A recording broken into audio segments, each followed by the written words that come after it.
საქმე მიდის იქამდე, რომ უნდათ ჯგუფური კვალიფიკაცია რაც ძალიან დიდი შეცდომა კანონის დარღვევა, ბუნებრივია, ესეთი პრეცედენტი არ ყოფილა საქართველოში.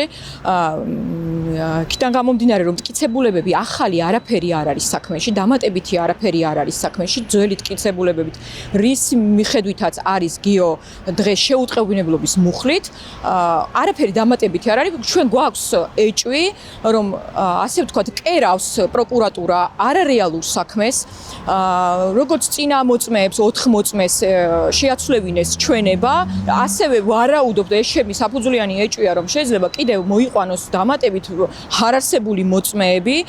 ეს ყველაფერი გამომდინარეობს დაანონსებული აქციებიდან და შიმშილობიდან.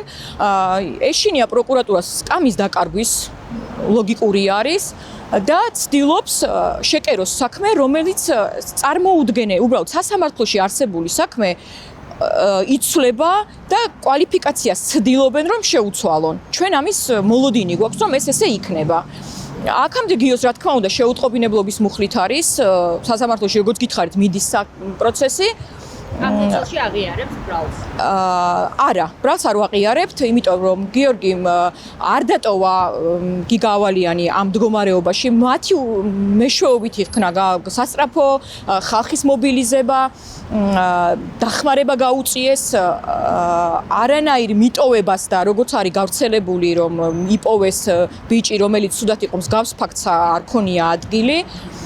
ხო და ანუ სრული უკანონობა არის, რასაც აკეთებს ახლა პროკურატურა და არ დაუშვებთ ამას უბრალოდ, იმიტომ რომ რაც დააშავეს და რა მუხლითაც არის გიო დღევანდელ რეალობაში სასამართლოში, ამ მუხლით გასამართლდეს. არა ჯგუფურად, არაფერი არ დაუგეგმავს წინასწარ, არაფერი მომზადებული არ ქონია წინასწარ და შესაბამისად ჩვენ არ ვეთანხმებით პროკურატურის ამ გადაწყვეტილებას, თუ ეს ამის გაკეთებას აპირებს.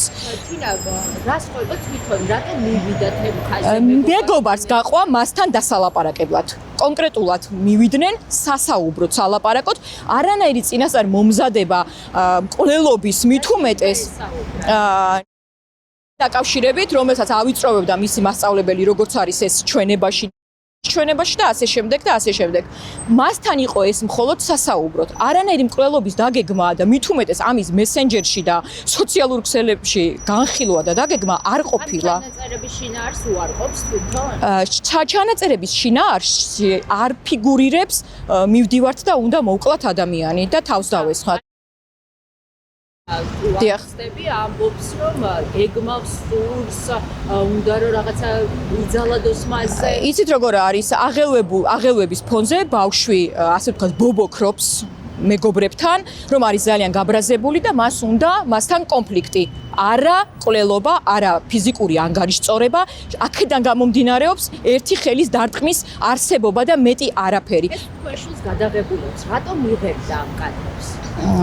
ვერ გეტყვით რას და როგორ იღებდა, თუმცა ყველა მტკიცებულება მიუთითებს იქამდე, რომ გიოს ხელი არ დაუდია, თითი არ დაუკარებია გიგა ავალიანისთვის.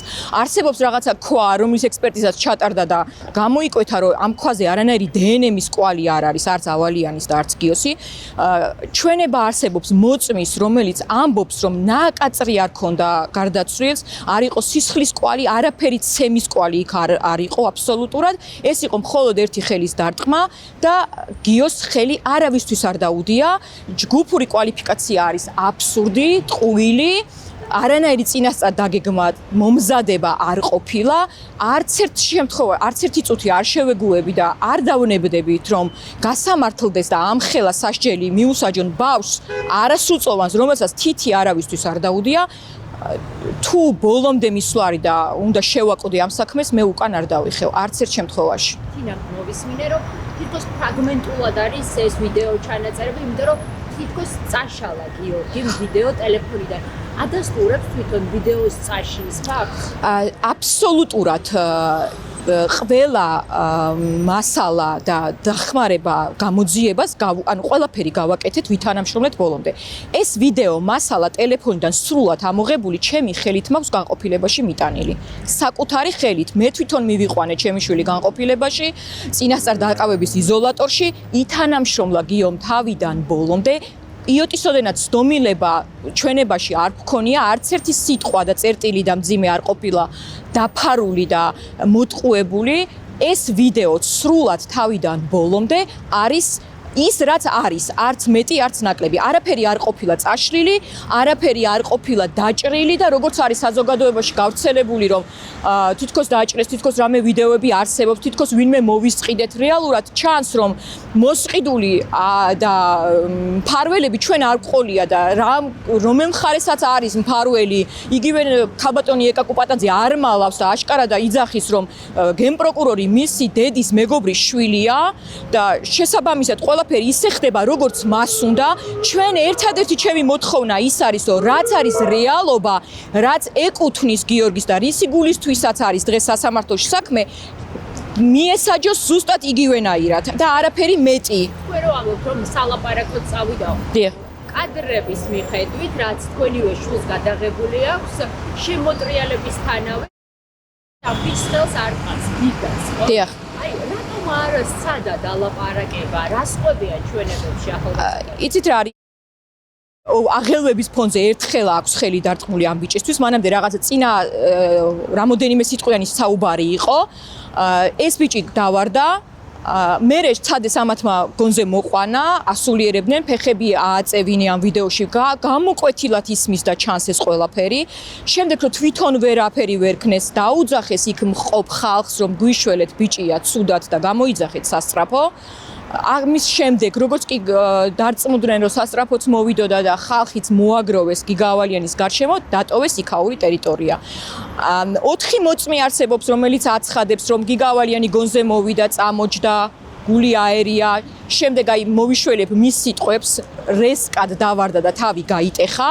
4 მოწმე არსებობს, რომელიც ჩვენებაში ამას ამბობს. გადის თვენახევარი და უცებ გადაწყვიტეს, რომ ეს ყველაფერი შეეცვალათ და მერე შეცვალეს ჩვენება. რატო დატოვეს შემთხვევის ადგილი ბავშვი? როგორც კი დარწმუნდნენ, რომ სასწრაფო მოვიდოდა და ხალხიც მოაგროვეს და უყურადღებოდ არ იქნებოდა, ასე ვთქვათ, ამათმა დატოვეს ტერიტორია, იმიტომ რომ შეეშინდათ იმის, რომ გვიჩივლებენ და აი არანაირ საერთოდ რომელს კვლელობაზე არის ლაპარაკი, განიხილავდნენ იმას, რომ გვიჩივლებენ და ასე შემდეგ. ვიაზრებთ რა დონეზე მძიმე სიტუაცია არის და ოჯახის პატივისცემის და გარდაცვლილის პატივისცემის გამო ხმას არ ვიღებდით და ვიყავით ჩუმად. უბრალოდ აი ეს რეალობა, რაც დღეს დადგა პროკურატურასაც დღეს აკეთებს და აი ამ უსამართლობას და ამ ხელა კანონდარღვევას, რაც აუცილებლად ეს თუ მოხდება, სტრასბურგში წავა ეს საქმე, ყველა შემთხვევაში და თუ იმის შიში აქვს გენპროკურორს, რომ უჩივლებს ქალბატონი და ითხოვს მის გადადგომას და ანალოგიურად არ გავჩერდებით არც ჩვენ, თუ იგი ვერ ართმევს თავის მოვალეობას, თავს აუცილებლად უნდა გადადგეს, იმიტომ რომ რა მტკიცებულებებიც არსებობს საქმეში, იმ მუხლებით არიან ბავშვები სასამართლოში და გაგრძელდეს ეს პროცესი ესე, არც მეტს ვითხოვთ, არც ნაკლებს. ჩვენი თავიდანვე იმ პირველივე წუთიდან მოთხოვნა იყო სიმართლე და მხოლოდ სიმართლე, მეტი არაფერი. დღეებშიც იყო თქვენი შვილი თან ერთად მასწავლებლის სახლთან ან სასწავლო ცენტრთან მისული? რომელ წინა დღეებში უკაცრავად? გასულ დღეებშიც ხომ იყვნენ მისულები, მათ შორის 29 სექტემბერს. მე ვიცი რომ გიო იყო პირველში მასთან ერთად, რა დროსაც მოხდა ეს ფაქტი, რა ფაქტიც მოხდა. მანამდე არ ყოფილა? მანამდე არ შეიძლება იყვნენ, არ ვიცი, არ მახსოვს როგორ აქვს ჩვენება დაწერილი. თვალთვალზეც მიათითებს დედა. არანაირი თვალთვალი არ ყოფილა, თუ მასწავლებელი იქ ასწავლიდა და ყოველდღიურად იქ დადიოდა, რა შეჭირდებოდა ამას თვალთვალი, როგორც ერთ დღეს მე გამოეჭირეთ დედის გარეშე, როგორც მიმოწერებში ჩანს. არ ყოფილა მსგავსი რაღაც, როცა მივიდნენ, რა თქმა უნდა, ხა დედასთან არ დაუწყებდნენ და გასაუბრებას, ბუნებრივია, რომ არც სალაპარაკოთ მივიდოდნენ, არც არაფერი, არანაირ თვალთვალს ადგილი არ ქონია. მასწავლებელი იყო, იქ ასწავლიდა და დადიოდა ყოველდღიურ რეჟიმში. რა თუნდა ამას თვალთვალი, ანუ თუ რამეა წინასწარ დაგეგმილი, ძალიან ლოგიკური კითხვაა, თუ ამდენს გეგმავს 4 არასრულწლოვანი და აპირებს კვლელობას, რატომ განიხილავს ამას საჯაროდ სოციალურ ქსელებში? ძალიან ალოგიკურია. განიხილავდნენ მასთან კომუნიკაციის გარშემო, რომ მასთან მიდიოდნენ სალაპარაკოთ და იყო გაბრაზებული გიგა ავალიანზე სისხლი მსხურიაო ამბობდა, მისი სისხლი მელანდებაო ამბობდა საჭირო. მტკიცებულებების მიხედვით შემიძლია გითხრათ, რომ არსებობს ეს მტკიცებულებები, სადაც გამოკვეთილად ჩანს, რომ დაგეგმილი მკვლელობა არ იყო. იმიტომაც შევიდა სასამართლოში საქმე შეუტყობინებლობის მუხლით გიორგის შემთხვევაში და არა ჯგუფური კვალიფიკაციით. მაშინ თავიდანვე რომ ქონოდა პროკურატურას ამის მტკიცებულება, თავიდანვე შევიდოდა სასამართლოში ეს საქმე როგორც ჯგუფური კვალიფიკაციით. არ შევიდა, იმიტომ რომ მტკიცებულებები არ აქვს. არც ახალი გარემოება. არც ახალი გარემოება არ ფიქსირდება, რომ რამე ახალი დაემატოს საქმეს და ამიტომ ვენ ვარაუდობ, რახან ამ საქმეს ესე კერავს პროკურატურა, არ გამოვრიცხავ, რომ ახალი რაღაც დაწერონ და გითხრან, რომ ცეთრზე შავია და მორჩა. ჩვენ ესე გვინდა და ამას ესე გავიტანთ. რაც დაუშვებელია, წარმოუდგენელია და ამას არ დავუშვებთ.